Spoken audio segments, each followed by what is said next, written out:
Commander Veltar stood on the bridge of his warship, watching the blue planet grow larger on the main screen. His 7-foot frame was covered in natural armor plates that had protected his kind for thousands of years.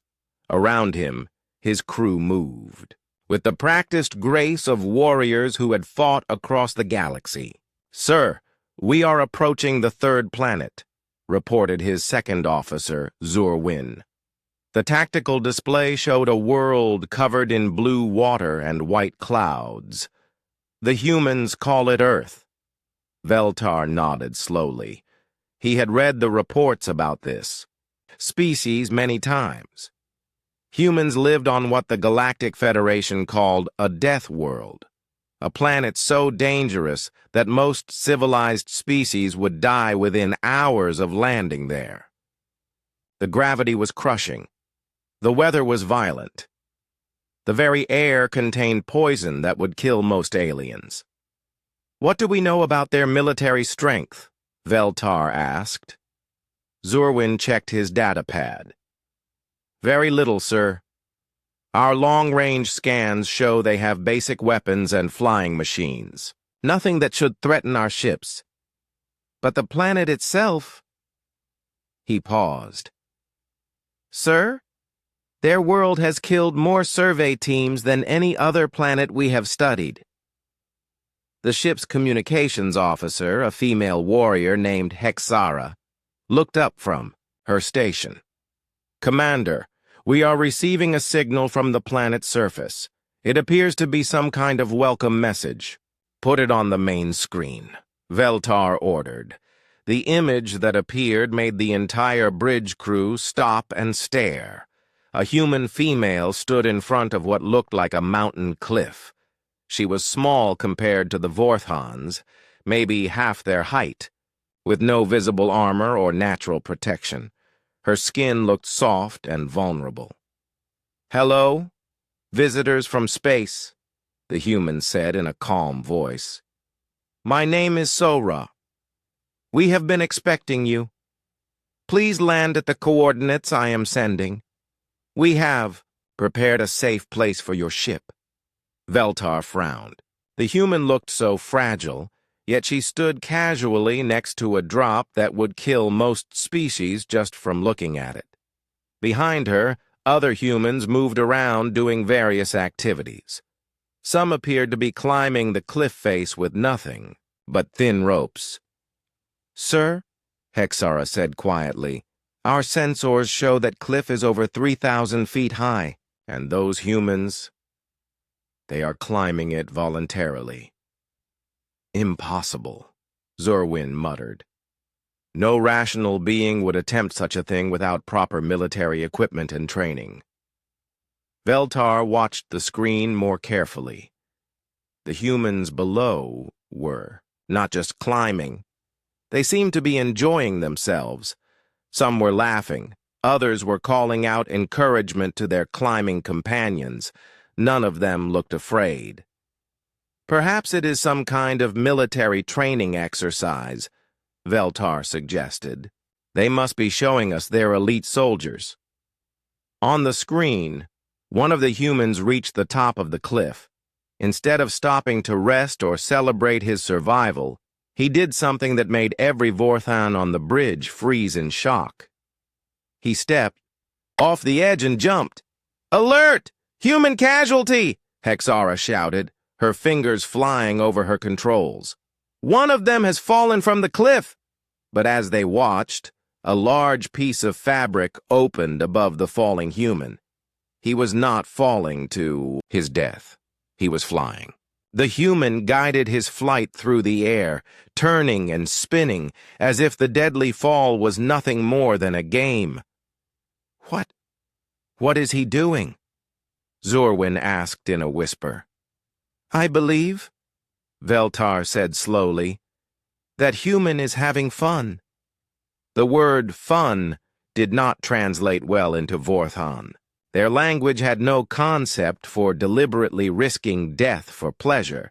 They had words for training, for combat, for survival.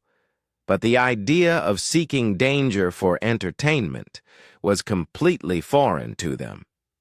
More humans were jumping from the cliff now. Each one opened their fabric wings and flew through the air like some impossible bird. They were laughing and shouting with joy as they fell toward what should have been certain death. "Commander," Hexara said, her voice shaking slightly, "our medical scanners show that these humans are not injured or sick. Their brain chemistry indicates they are experiencing pleasure. Veltar had fought in 17 major battles across the galaxy. He had faced creatures twice his size and weapons that could destroy planets. But watching humans throw themselves off cliffs for entertainment was the most terrifying thing he had ever seen. "Sir, should we contact our command ship?"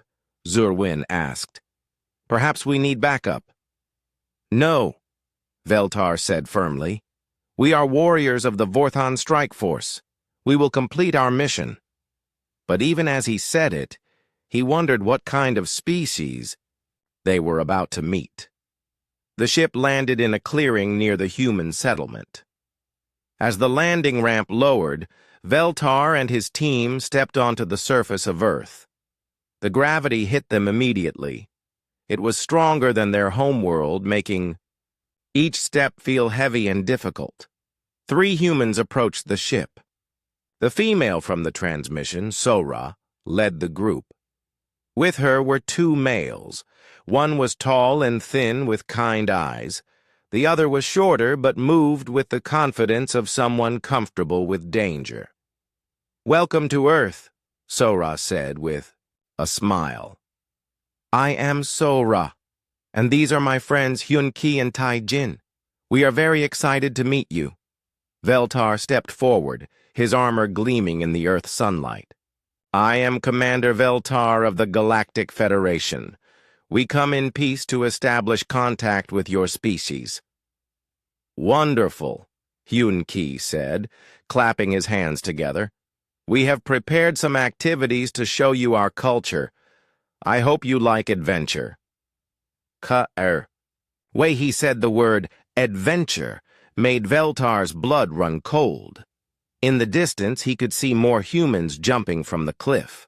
Others were doing something with wheeled vehicles that seemed to involve racing at impossible speeds. Still others were entering the water, diving beneath the surface where no air-breathing creature should be able to survive. What exactly do you do for adventure?" Veltar asked carefully. Tai-Jin grinned. "Oh, we have many activities. Rock climbing, skydiving, motorcycle racing, deep-sea diving, mountain climbing, cave exploring. Today is actually perfect weather for wingsuit flying." Each activity Tai-Jin mentioned would require months of military training and specialized equipment on any civilized world. Yet these humans spoke of them as casual entertainment. Veltar looked at his warriors. For the first time in their military careers, the elite soldiers of the Vorthon Strike Force looked uncertain. They had come expecting to meet a primitive but dangerous species. Instead, they had found beings who treated mortal peril as a hobby.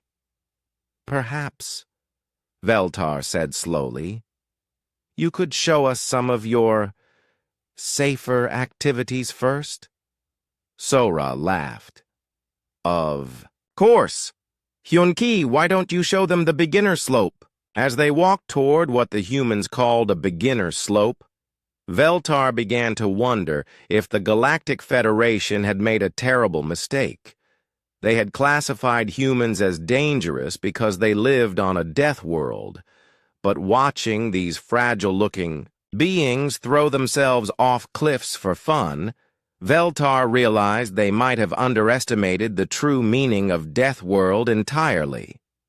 The galaxy, he thought grimly, was about to become a much more interesting place. The beginner slope turned out to be a rocky mountain path that led straight up the side of a cliff. Veltar and his warriors followed the humans, their heavy armor making each step difficult in Earth's strong gravity.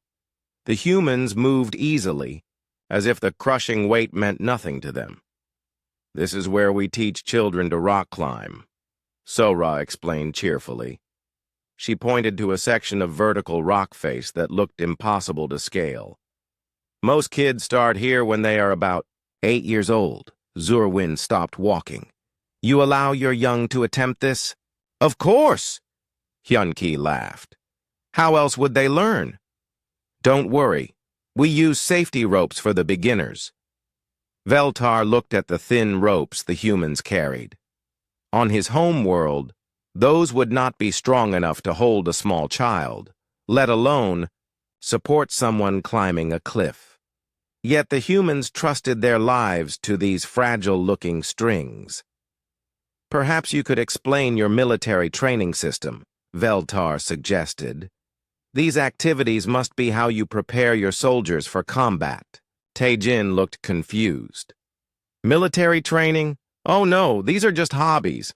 Things we do on weekends for fun. I work as a marine biologist during the week." "What does a marine biologist do?" Hexara asked. "I study life in the deep ocean," Taejin replied. "I dive down to places where the water pressure would crush most submarines. Last month I went down to explore a trench that was 12,000 feet deep. The creatures down there are fascinating." The Vorthon warriors exchanged worried glances. 12,000 feet underwater would kill them instantly, even with their best military equipment. This human spoke of it like a casual workday. How do you survive such pressure?" Veltar asked. "Special suits and breathing equipment," Taejin said with a shrug. "Though some people free dive to impressive depths with just their lungs. The world record for breath-holding underwater is over 24 minutes. 24 minutes without breathing?" Zurwin whispered. "That is longer than our emergency life support systems can function." As they walked, more humans passed by on various activities. A group rode by on two-wheeled vehicles, moving at speeds that made Veltar's combat computer flash danger warnings. The riders wore minimal protection, just thin helmets and basic clothing. "Those machines," Hexara observed, "they are traveling at combat velocity." "Oh, those are just motorcycles," Sora said. "They are going pretty slow today. Wait until you see the racing circuits. Some bikes can go over 200 miles per hour. The number meant nothing to the Vorthons until their computers converted it to their measurement system. 200 miles per hour was faster than their military scouts traveled in most combat situations. "Do your people crash these machines often?" Veltar asked. "Sometimes," Hyun-Ki admitted. "But that is part of the excitement. The possibility of danger makes it more fun." There was that word again. Fun. Veltar was beginning to understand that humans had a completely different relationship with danger than any species he had ever encountered. They reached a clearing where several humans were preparing for what they called paragliding. Large pieces of fabric were spread on the ground, attached to harnesses by thin lines. The humans were getting ready to run off the edge of a cliff and trust these flimsy contraptions to keep them alive. "This looks like your jumping activity from earlier," Veltar observed. "Similar but different," Hyun-Ki explained. "Paragliding uses air currents to stay in the sky for hours. Some people fly for hundreds of miles this way. Wingsuit flying is more about speed and precision." A young human woman approached them. She had short, dark hair and moved with the easy confidence that Veltar was beginning to recognize in all humans. "Hi there," she said to the aliens. "I am Yoon-hee. Sora told me we had visitors from space. Are you here to try paragliding?" "We are here to observe your culture," Veltar replied carefully. "Great. You picked a perfect day. The thermals are really strong today, which means we can gain a lot of altitude. I am planning to fly up to about 15,000 feet. 15,000 feet. Veltar's homeworld did not even have mountains that high. The thin air at that altitude would kill most species. Yet this fragile-looking human planned to fly there using only fabric and wind. Is that not dangerous? Hexara asked. Yunhee looked surprised by the question. Well, there is always some risk, but that is what makes it exciting. Besides, I have been doing this for 10 years. I know how to handle most situations. Most situations? Zurwin repeated. Sometimes the weather changes suddenly, or your equipment fails, or you get caught in a downdraft, Yunhee explained casually. Last year, I had to make an emergency landing in a thunderstorm. That was pretty scary, but I managed to find a safe spot. She spoke of nearly dying in a storm the way most species would discuss a minor inconvenience. The Vorthons were beginning to realize they were dealing with something far beyond their understanding. Why do you do these activities? Veltar asked. What do you gain from risking your life? Yunhee thought for a moment.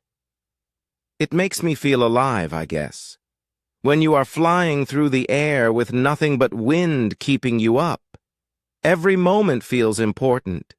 It is like touching something bigger than yourself. But you could die, Hexara pointed out. Yes, Yunhee agreed. But I could also die walking down the street or eating lunch. At least this way, I died doing something amazing. The casual way she discussed her own death made Veltar's warriors shift uncomfortably. In Vorthon culture, death was something to avoid at all costs. These humans seemed to accept it as just another part of life. Would you like to watch me fly? Yunhee offered. I can show you some basic maneuvers. Before Veltar could object, Yunhee was strapping herself into her harness and checking her equipment. She ran toward the cliff edge with the large fabric wing trailing behind her. Just as she reached the drop-off, the wing filled with air and lifted her into the sky. The Vorthans watched in stunned silence as Yunhee soared above them, using invisible air currents to climb higher and higher. She turned and twisted through the air, completely at ease, thousands of feet above the ground, with nothing but thin fabric keeping her alive. How does she control her flight? Zorwin asked. She pulls on these control lines to change the shape of the wing, Hunke explained, demonstrating with his own paraglider. It takes years of practice to learn to read the air currents properly. Years of practice, Veltar repeated. How many humans die learning this skill? Some, Sora admitted, but not as many as you might think. We have good training programs and safety equipment. Most accidents happen when people take unnecessary risks. Unnecessary risks? Hexara asked. As opposed to the necessary risks of flying through the air with fabric wings? Sora laughed. I guess it sounds crazy when you put it that way, but humans have always pushed boundaries. It is how we learn and grow. If our ancestors had not been willing to take risks, we would never have left our caves. Veltar was beginning to understand something important. These activities were not random acts of madness.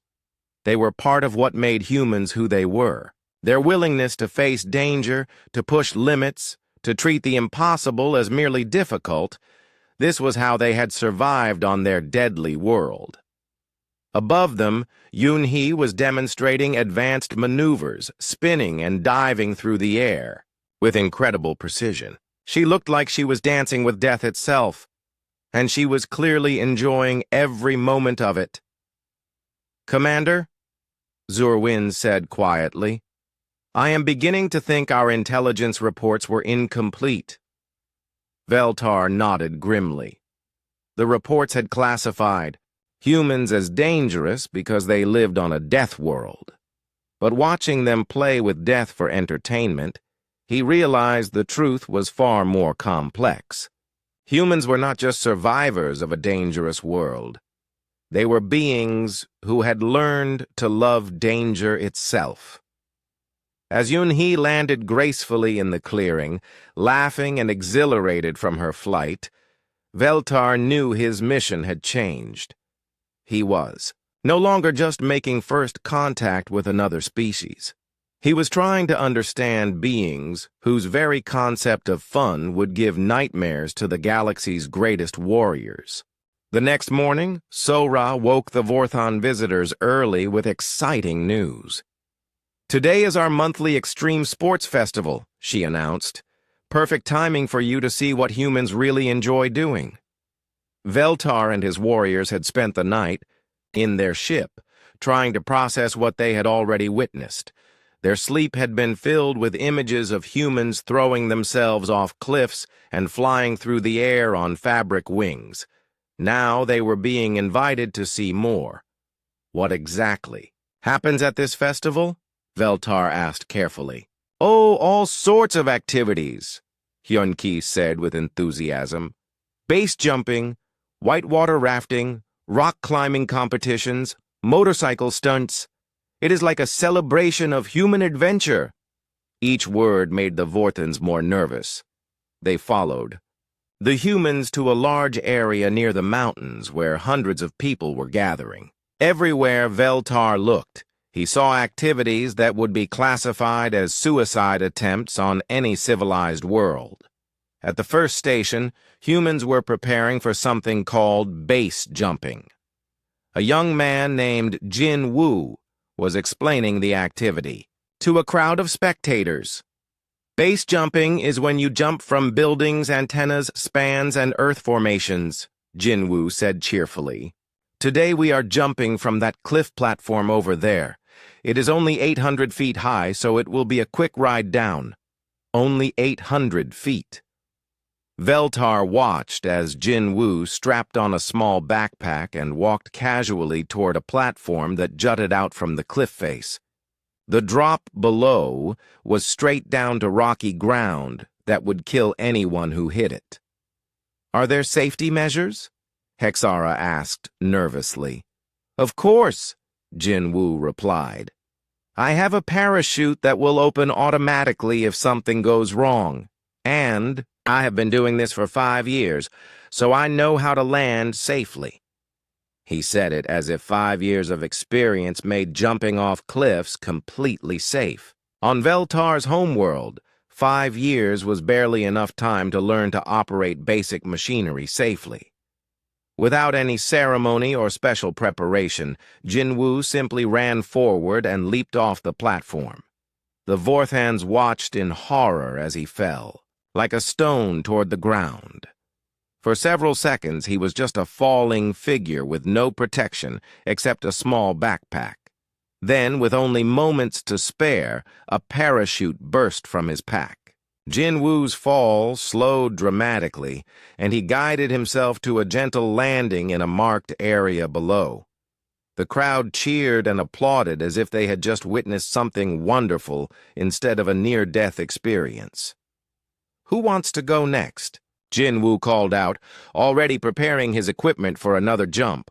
A line of humans formed behind him, men and women of all ages, from teenagers to people with gray hair. They were all eager to throw themselves off the cliff for fun. "This is normal behavior?" Zurwin asked Sora. "Very normal," she confirmed. "Base jumping is quite popular. Some people do it every weekend." Veltar watched as human after human leaped from the platform. Each jump was slightly different. Some people did spins or flips in the air before opening their parachutes. Others delayed opening their chutes until the last possible second, falling farther and faster than seemed survivable. "Commander," Hexara whispered, "our medical scanners show that their heart rates actually increase during these activities. They are not afraid. They are excited." This was perhaps the most disturbing observation yet. Not only were humans willingly risking death, they were actually enjoying the experience. Their bodies were producing chemicals associated with pleasure and satisfaction. "Let us see what other activities are available," Veltar said, hoping to find something less terrifying. They moved to the next station, where a woman named Eun-hee was preparing groups for whitewater rafting. She had changed from her paragliding gear into a thick wetsuit and helmet. "Whitewater rafting is one of my favorite sports," she explained to the aliens. "We take inflatable boats down rapids that are classified as Class 5, the most difficult navigable by humans." She pointed to a river that foamed and crashed over massive rocks, creating a chaos of white water and deadly obstacles. The noise was deafening, and Veltar could see trees and boulders being tossed around like toys in the violent current. "That water looks very dangerous," Hexara observed. "It is," Eun-hee agreed happily. "That is what makes it exciting. Class 5 rapids can flip your boat, pin you underwater, or slam you into rocks. You have to read the water perfectly and react instantly to survive." A group of humans was already climbing into an inflatable boat that looked far too flimsy for the violent water they were about to enter. They wore helmets and life jackets, but their protection seemed minimal compared to the power of the river.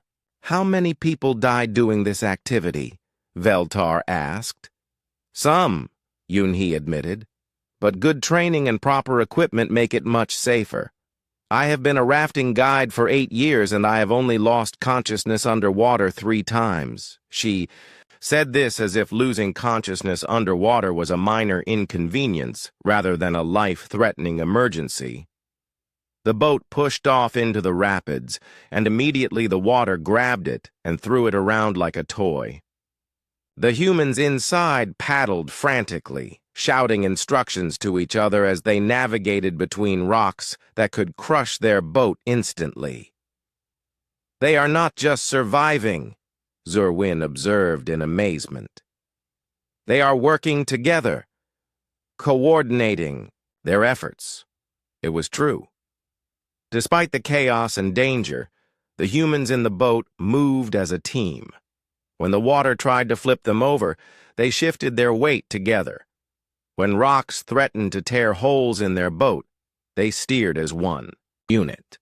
They had turned surviving deadly rapids into a group activity. "Humans often do dangerous sports in teams," Sora explained. "It builds trust and friendship. Some of my closest friends are people I have shared dangerous adventures with." The boat disappeared around a bend in the river, still intact and with all its passengers working together. The Vorthans could hear their laughter and shouts of excitement echoing off the canyon walls. "What other activities do you have?" Veltar asked, though he was beginning to dread the answer. "Well, there is the free climbing competition," Hyun-ki said, pointing to another area. "Dong-hyun is competing today. He climbs without ropes or safety equipment. Free climbing without safety equipment." Veltar followed the humans to a section of cliff where a man was preparing to climb straight up a vertical rock face with nothing but his hands and feet. Dong-hyun was stretching and studying the rock, planning his route up the impossible surface. "What happens if he falls?" Hexara asked. "He dies," Dong-hyun said matter-of-factly, overhearing the question. "That is why you have to climb perfectly. No mistakes allowed." He began climbing, moving up the rock face with fluid grace. His fingers found tiny cracks and edges that were barely visible. His feet balanced on ledges smaller than coins. One wrong move, one moment of lost concentration, would send him falling to his death. But Dong-hyun was not just surviving the climb, he was making it look easy. He flowed up the rock like water, finding handholds that should not have existed, maintaining his balance through moves that defied physics. "He has been training for 15 years, Tae-jin explained. "Free climbing is as much mental as physical. You have to trust your body completely and accept that death is always one mistake away. The casual way these humans discussed death was becoming more disturbing with each conversation. They did not see it as something to fear, but as a natural part of engaging with dangerous activities. Why not use safety ropes? Veltar asked. Because then it would not be free climbing, Dong Hyun called down from 40 feet up the cliff. The possibility of falling is what makes each move important. Without that risk, it would just be exercise. Veltar watched as more humans prepared for their own climbs. Some were using ropes and safety equipment, but others were following Dong Hyun's example and climbing with no protection at all. They treated the difference between life and death as just another variable in their sport. Commander, Zurwin said quietly, I need to update our threat assessment of this species. What are you thinking? Veltar asked. If this is what they do for entertainment, Zurwin said, what would they be capable of in actual combat? It was a question that had been growing in Veltar's mind all day. He was watching beings who voluntarily sought out life-threatening situations for pleasure. They had turned survival skills into art forms and treated mortal danger as a source of joy. The galaxy had no frame of reference for understanding such creatures. Most civilized species spent their time trying to eliminate risk and danger from their lives. Humans seemed to spend their time creating new and more creative ways to risk their lives. As Dong Hyun reached the top of his climb and the crowd cheered his success, Veltar realized that the Galactic Federation's first contact protocols had never anticipated meeting a species like this. They had prepared for meeting warriors, scientists, traders, or diplomats. They had never prepared for meeting beings who had turned their own survival instincts into entertainment. As the festival continued into the afternoon, Veltar and his warriors found themselves in a state of complete bewilderment. They had witnessed humans throwing themselves from cliffs, riding through deadly rapids, and climbing vertical rock faces without safety equipment. But the most disturbing part was not the activities themselves. It was how normal and casual the humans made it all seem. Let me show you some videos from last month's activities, Tae-jin offered, pulling out a small device.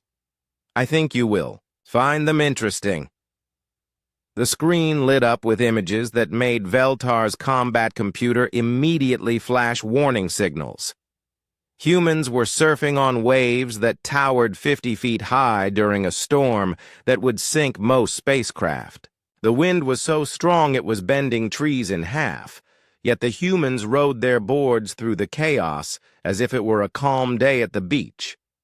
This storm was classified as a Category 4 hurricane, Tae-jin explained proudly. The waves were perfect. For surfing, though, some of the best rides of the year. You engage in water sports during planetary-scale weather events? Hexara asked, her voice barely a whisper. Of course. Storms create the biggest waves. Though you have to be careful, a few people got injured when they were thrown into the rocks by the current. Tae-jin scrolled to the next video. This one showed humans diving deep underwater with no breathing equipment, swimming down into darkness that would crush most vessels. The pressure readings at the bottom of the screen showed depths that exceeded the operational limits of Vorthan submarines. Free diving is very peaceful, Tae-jin continued. Some people can hold their breath for over 20 minutes and dive down 300 feet. It is like meditation, except you might die if you lose concentration. Meditation that might kill you, Zurwin repeated slowly. Do you have any activities that are completely safe? Tae-jin thought for a moment. Well, reading books is pretty safe, though I suppose you could get a paper cut. The way he said it suggested that even minor injuries were just accepted risks of daily life. Veltar was beginning to understand that humans had a completely different relationship with danger than any species he had encountered. "Here is one of my favorites," Tae-jin said, showing another video. "This is from our cave diving expedition last winter." The screen showed humans swimming through underwater tunnels so narrow they could barely fit their bodies through. They carried lights and breathing equipment, but they were kilometers underwater in spaces where getting lost would mean certain death. "This cave system goes down over 400 feet, Tae-jin explained.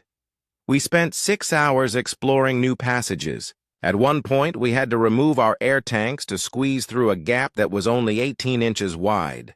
What if your equipment failed while you were trapped in the narrow passage?" Veltar asked.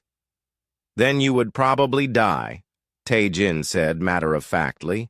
"But that is why we train extensively and use backup systems. Though even with preparation, cave diving kills several people every year."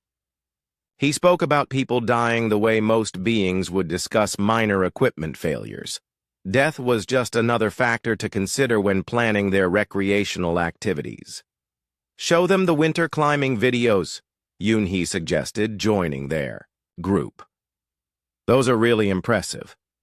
The next video showed humans climbing mountains in conditions that looked like the surface of a frozen death world. Snow and ice covered everything. Winds howled with enough force to knock down buildings, and the temperature readings showed levels that would freeze most species solid within minutes.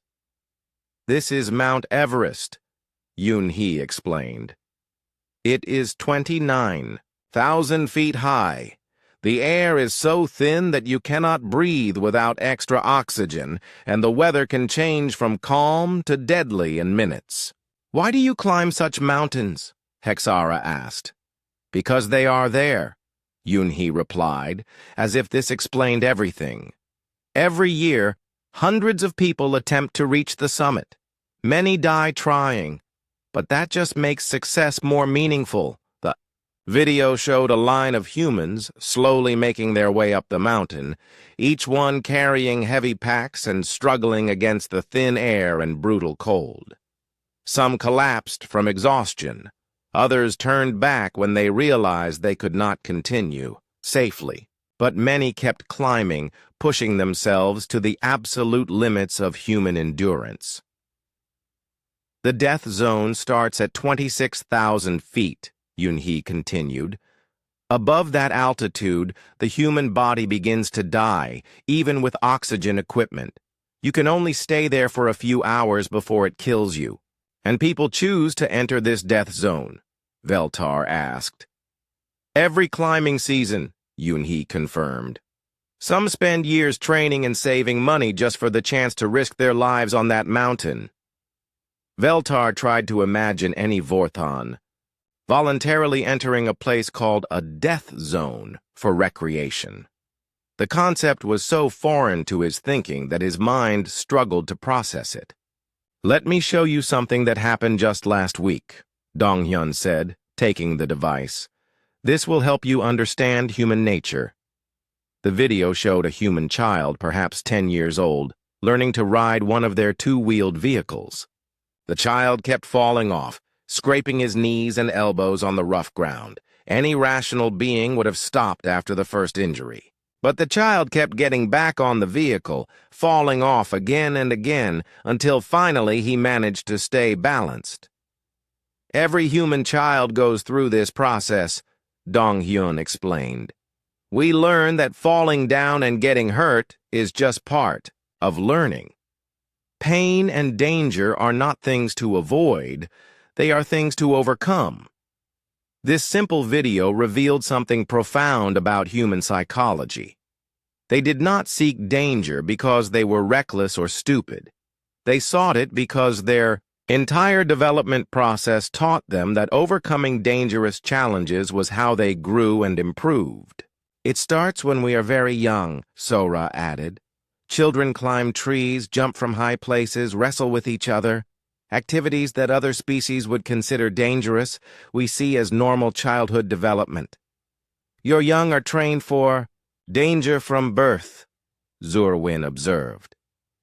Not trained, Hyun-Ki corrected. We are born for it. Our world is so dangerous that humans who avoided risk did not survive to have children. Only the ones who could face danger and overcome it lived long enough to pass on their genes. Veltar felt a chill run through his armored body. He was beginning to understand the true nature of what they called a death world. It was not just a planet that was dangerous to visit. It was a planet that had shaped its inhabitants into beings who thrived on danger. Commander, Hexara said quietly, I need to send an urgent message to the fleet. What kind of message? Veltar asked. A request for complete strategic reassessment of human capabilities, she replied.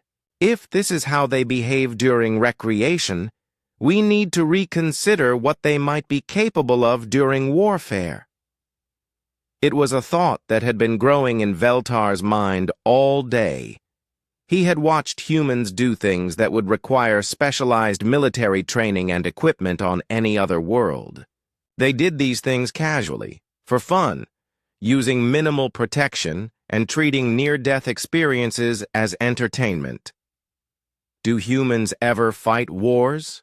Veltar asked Sora. Unfortunately, yes, she replied sadly, though we try to solve conflicts peacefully when possible.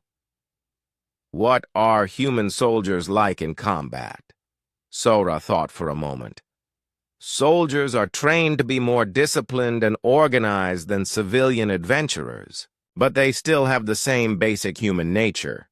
The willingness to face danger, to keep fighting even when the situation seems hopeless. Have you ever been in combat yourself? Veltar asked. I used to be in the military, Sora admitted. I served in several conflicts before I became a rescue specialist. Military service taught me teamwork and discipline, but honestly, civilian extreme sports were often more dangerous than anything I did as a soldier. More dangerous than military combat.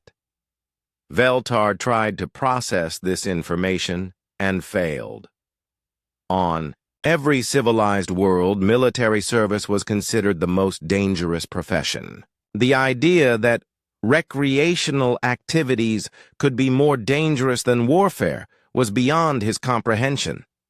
I think, Veltar said slowly, that we need to completely revise our understanding of your species. What did you think we were like before? You met us? Hyun-Ki asked curiously. We expected to find a primitive warrior culture, Veltar admitted. Beings shaped by their harsh world into effective fighters, but lacking in technology and civilization. And now? Sora asked. Veltar looked around at the festival, where hundreds of humans were voluntarily risking their lives for entertainment. Now I think we found something far more complex than warriors. We found a species that has turned survival itself into an art form. The weather began to change as the afternoon progressed. Dark clouds gathered over the mountains, and the wind started to pick up strength. To the Vorthons, it looked like the beginning of a dangerous storm that would force everyone to seek shelter. To the humans, it looked like the perfect conditions for more extreme activities. Great! The wind is getting stronger, Jinwoo announced. Perfect weather for advanced wingsuit flying. Veltar watched in growing alarm as humans began preparing for activities that would be suicide in the approaching storm. Instead of running, for safety, they were excited about the dangerous weather. Then the emergency happened. A sharp crack echoed across the mountainside, followed by shouts of alarm. On the cliff face, where Dong-hyun had been demonstrating free climbing, a section of rock had broken away. 3 humans who had been climbing with safety ropes were now stranded on a narrow ledge, cut off from their planned route up or down. Rock. "Fall!" someone shouted. "Climbers trapped on the north face!" Veltar expected to see panic and chaos. Instead, he witnessed something that would change his understanding of humans forever. Sora immediately took charge of the situation. "Yun-hee, get the rescue gear. Hyun-ki, check the weather conditions for helicopter access. Tae-jin, start coordinating with the mountain rescue team." Within minutes, humans were moving with military precision to organize a rescue operation. But what shocked Veltar was that they were planning to conduct this rescue in weather conditions that would ground all Vorthan aircraft and make any outdoor activity suicidal. "The storm is getting worse," Hexara observed. "Surely they will wait for better conditions." "Wait?" Sora looked at her as if she had suggested something absurd. "Those people could die from exposure if we wait. The rescue has to happen now." Yun-hee was already strapping on climbing gear, preparing to go up the cliff face in wind that was strong enough to blow her off the mountain. "I can reach them from the east approach," she announced. "The wind is mostly coming from the west, so I should have some protection." "The visibility is dropping rapidly," Hyun-ki reported, studying his weather instruments. "But I can still fly my wingsuit to scout their exact position." Veltar stared at him in disbelief. "You want to fly in this storm?" "It is dangerous," Hyun-ki admitted, "but not impossible. I have flown in worse weather. The key is reading the eye, wind patterns, and using them instead of fighting them." What happened next was the most impressive display of coordinated action that Veltar had ever witnessed. Humans who had been casually throwing themselves off cliffs for fun suddenly transformed into a highly efficient rescue team. Hyun-ki launched himself from the cliff in his wingsuit, using the storm winds that would have killed most pilots to gain speed and maneuverability. He flew through the air like a guided missile, precisely navigating the dangerous wind currents to reach the stranded climbers and assess their condition. Yun-hee began climbing the cliff face in conditions that would challenge the best Vorthon military equipment. The wind tried to tear her from the rock, but she moved with confidence and skill, finding handholds that remained stable despite the storm. Tae-jin coordinated communications between the rescue teams, the stranded climbers, and the approaching helicopter that was attempting to fly in weather that exceeded all safety protocols. "This is incredible," Zurwin whispered. "They are conducting a military-grade rescue operation using recreational equipment and volunteers." "Not volunteers," Sora corrected. "Friends. Those people on the cliff are part of our community. We take care of each other." The helicopter arrived, fighting through wind gusts that tossed it around like a toy. The pilot was performing maneuvers that would be considered impossible on most worlds, using the mountain winds to maintain position near the cliff face. "Can your pilot land in these conditions?" Veltar asked. "Land? No," Sora replied. "But he can hold position long enough for us to get the climbers to safety." Yun-hee reached the stranded climbers and began setting up a system to lower them to a point where the helicopter could reach them. Meanwhile, Hyun-ki was still flying around the mountain, using his wingsuit to guide the helicopter to the safest approach routes. "How are they doing this?" Hexara asked in amazement. "Our computers show that these weather conditions are beyond survivable limits." "For most species, maybe," Dong-hyun said. "But humans have been dealing with weather like this for thousands of years. It is just another challenge to overcome." The rescue took 2 hours. 2 hours of humans working in conditions that would kill most galactic species, using skills they had developed through recreational activities to save lives. When the last stranded climber was safely in the helicopter, the assembled humans cheered as if they had just witnessed another entertaining event rather than a life-or-death rescue operation. "That was pretty exciting," Yunhee said as she rappelled down from the cliff, her face glowing with satisfaction. "Good thing the weather cooperated. The storm that had nearly killed everyone involved was considered cooperative weather. "How often do rescues like this happen?" Veltar asked. "Few times a year," Sora replied. "Mountains can be unpredictable, but that is why we train and stay prepared. The skills we develop in our sports help us handle emergency situations." Veltar finally understood. What he had been witnessing was not reckless behavior or pointless risk-taking. It was continuous training for survival in impossible conditions. Every recreational activity was preparation for the real emergencies that could happen on their deadly world. "Your extreme sports are not just entertainment," he said slowly. "They are survival training." "Both," Hyun-Ki agreed. "We do them because they are fun, but they also keep us ready for situations like today. A human who can wingsuit through a storm for recreation can also wingsuit through a storm to guide rescue helicopters. A human who climbs cliffs for pleasure can also climb cliffs to save lives," Yunhee added. "A human who dives to dangerous depths for adventure can also dive to dangerous depths for rescue operations," Tae-Jin concluded. The pattern was becoming clear. Every seemingly crazy recreational activity had practical applications for survival and rescue. Humans had turned their necessary survival skills into forms of entertainment, which kept those skills sharp and constantly improving. "Commander," Zorwin said quietly, "I believe we need to completely revise our classification of this species." "How so?" Veltar asked. "We classified them as dangerous because they live on a death world," Zorwin explained. "But that is not accurate. They are dangerous because they have learned to master their death world so completely that they seek out new challenges to stay sharp." Veltar nodded slowly. "They do not just survive on a dangerous planet.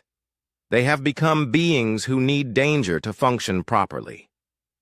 As the storm began to clear and the humans started cleaning up from their rescue operation, Veltar realized that his first contact mission had revealed something unprecedented in galactic history. They had found a species that had evolved beyond simply surviving in a hostile environment. They had become beings who thrived on hostility itself. "What will you tell the Galactic Federation about us?" Sora asked. Veltar considered his answer carefully. "I will tell them that we have made contact with a species unlike any other in the galaxy. A people who have turned survival into art, danger into entertainment, and the impossible into just another day's adventure." "Will that be a good thing or a bad thing for relations between our species?" Hyun-Ki asked. "That depends," Veltar replied, "on whether the galaxy is ready to meet beings who consider mortal peril to be recreational therapy." As his ship prepared to leave Earth, Veltar looked back at the planet where humans were already planning their next extreme sports festival. He had come expecting to meet dangerous primitives. Instead, he had found sophisticated beings whose idea of relaxation would give nightmares to the galaxy's greatest warriors. The universe, he realized, was about to become a much more interesting place, and if humanity ever decided to leave their world and explore the galaxy, every other species would need to completely redefine their understanding of what was possible. Because humans did not just do the impossible, they did it for fun. 3. Months later, when the Galactic Federation received Veltar's full report, emergency sessions were called to discuss the implications. The humans had been invited to join Galactic Society, but now the question was whether Galactic Society was ready for them. And on Earth, Hyun-Ki was teaching Jin Woo a new sport called proximity flying, wingsuit flying that involved passing within inches of solid objects at high speed. Just another Tuesday afternoon for the Death Worlders who called danger their friend.